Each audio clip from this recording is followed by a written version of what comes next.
Olá! Então, hoje eu vim comentar esse livro chamado O Menino do Pijama Listrado, do John Boyne.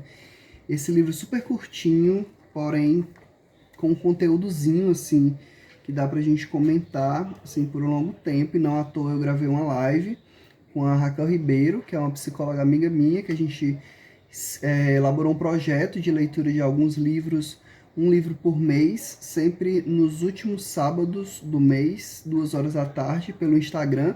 A gente vai comentar os livros, e esse é o primeiro livro desse projetinho meu com a Raquel.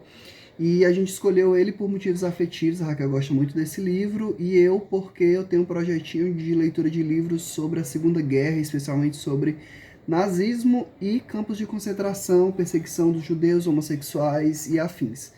E aí, falando um pouco sobre esse livro. Esse livro foi escrito em 2 dias e meio, segundo o que consta aqui na mini biografia que tem ao final do livro. Essa é uma versão econômica, existe uma versão com orelha, bonitinha, com as páginas mais amareladas, as páginas são brancas, mas a diagramação do livro é ótima, ó, bem confortável, os capítulos são curtos, da Companhia das Letras.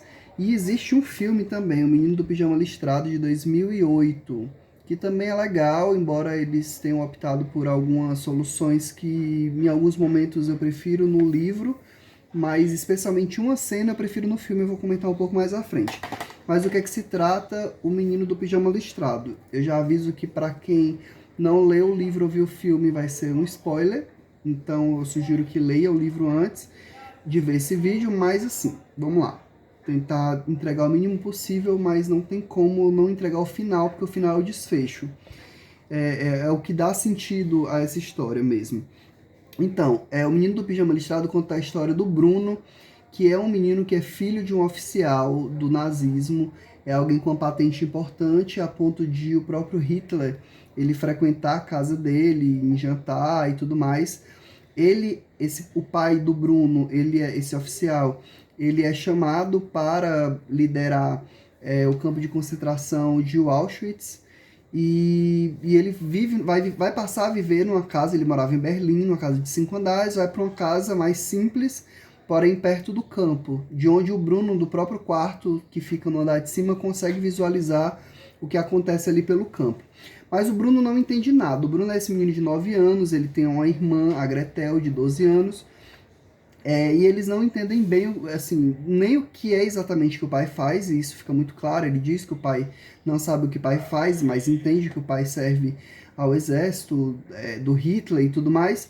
Isso, a história se passa em 1944, pelos meus cálculos, assim, da idade do ano que ele nasceu para a idade que ele tem, eu suponho que seja 1944.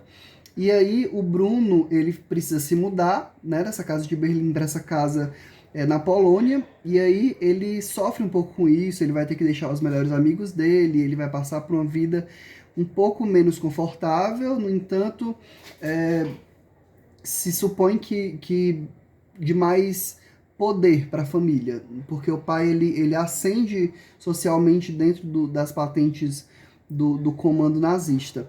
E aí o Bruno vai ser educado em casa, ele vai receber uma educação junto com a irmã em casa, e ele gosta muito de livros de aventura, e ele sonha em ser explorador. E nessas explorações, ele explorando um pouco o lugar, ele se aproxima do campo de concentração, que até então ele não entende exatamente o que é. Para ele é uma fazenda, e aí ele se aproxima e encontra um menino, o Shmuel. Eu falo assim, mas não sei se é assim que se pronuncia o nome dele. Ele é um judeu, e ele conhece esse menino que está lá brincando perto da cerca, e eles começam a interagir, e o Bruno, muito sozinho, muito chateado pelas mudanças que ocorreram, ele acaba se aproximando do Shmuel, e eles começam a ficar amigos. Assim, todo dia o Bruno vai para lá para interagir com ele. Só que, como eu expliquei, o Bruno não entende bem o que está acontecendo, e o próprio Shmuel também não entende bem o que está acontecendo. Ele se dá conta de que de vez em quando algum familiar ou alguém próximo some, né? Primeiramente o avô dele some, depois o pai dele, e ele não entende bem o que está acontecendo, porque que eles somem. Ele sabe que eles são chamados para algum trabalho e eles não voltam, né? Assim, o pai, junto com um grupo, foi selecionado para um trabalho e não voltou mais.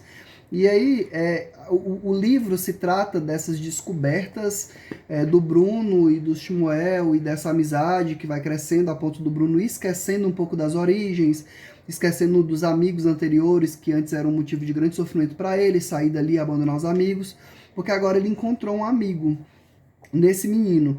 E esse menino no Bruno, que começa a levar comida para ele. O contraste é muito nítido, assim, o menino é bem magro, bem cadavérico, a pele acinzentada, bastante magro, e o Bruno é mais gordinho, segundo a descrição deles, né? E aí o que é que acontece?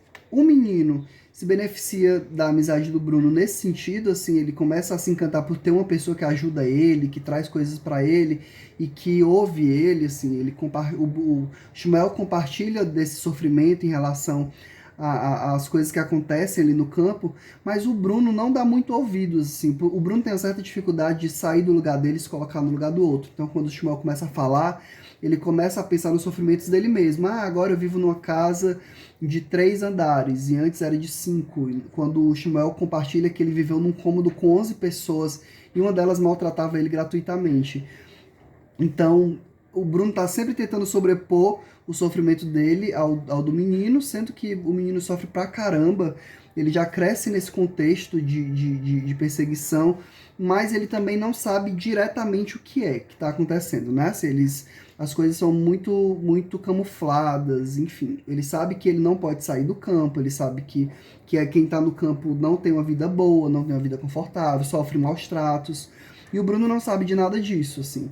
Ele vai vendo que o menino que é muito magro, então ele não deve se alimentar bem. Mas embora ele vá entendendo, ele meio que nega isso. E assim, uma forma que o autor encontrou de mostrar essa negação do Bruno é, por exemplo, da forma como ele pronuncia alguns nomes, como, por exemplo, Auschwitz, ele chama de Haja Vista. E o Führer, que é essa saudação ao líder supremo, na verdade ele entende como fúria. Então, assim, é como se ele desse os próprios significantes dele por o que está acontecendo. E aí uma coisa interessante também, os dois meninos nasceram no mesmo dia, e isso é uma forma de o autor tentar mostrar que eles poderiam ser a mesma pessoa. Inclusive, eles falam um pouco isso, assim, de que são muito parecidos. Quando o Bruno, em determinado momento, no final da história, o Bruno ele vai se vestir com a roupa, com um pijama listrado, que faz referência ao uniforme que os judeus precisam usar dentro dos campos de concentração. E aí o Bruno se veste e entra dentro da cerca. E aí é uma nova perspectiva, né? O Bruno finalmente adentrando ali no universo do amigo dele. E aí o final é muito triste, é o que dá a emoção, o tom de emoção todo pro livro. Em determinado momento eu me questionei porque que o livro não era em primeira pessoa, porque a gente acompanha muito diretamente a vida do Bruno, o pensamento do Bruno, e a gente entende que, na verdade, o livro não poderia ser em primeira pessoa, porque tem um final trágico do Bruno, né? Que eu não vou falar diretamente para ver se diminui um pouco a questão do spoiler, mas é um final trágico. E aí o pai dele, que é essa pessoa que... O que eu acho interessante desse livro é que ele traz essa perspectiva de um filho de um oficial do nazismo. Isso é muito interessante da gente pensar, né? Assim, que a criança ela não entende bem o que é que está acontecendo, mas ela é educada para assimilar aquilo como sendo correto. E o Bruno, ele nega essa realidade, né? Sendo pro bem ou pro mal. Isso é ruim porque de alguma forma ele não consegue se colocar no lugar do amigo, mas de alguma forma é bom porque ele também não se deixa perverter, né? Pelo entendimento do próprio pai, pelo entendimento da própria sociedade que está vivendo aquele terror. E eu vou tentar ficar por aqui, não contar mais do que isso, porque o vídeo já está um pouco longo. Eu só digo que leiam, é um livrinho curto que vale a pena, é uma história que ela tem muito mais do que eu falei aqui, eu só trouxe alguns pontos. Ela realmente é uma história rica, assim, que faz a gente pensar, nossa, 2 dias e meio ele escreveu essa história. Não é que seja o melhor livro do mundo, mas ele dá vazão para que a gente pense um fenômeno tão drástico como o nazismo sob uma outra perspectiva, né? Isso colocando no lugar do Bruno e do amigo dele. E pensando nas repercussões que isso pode ter na vida de pessoas que viveram esse momento trágico.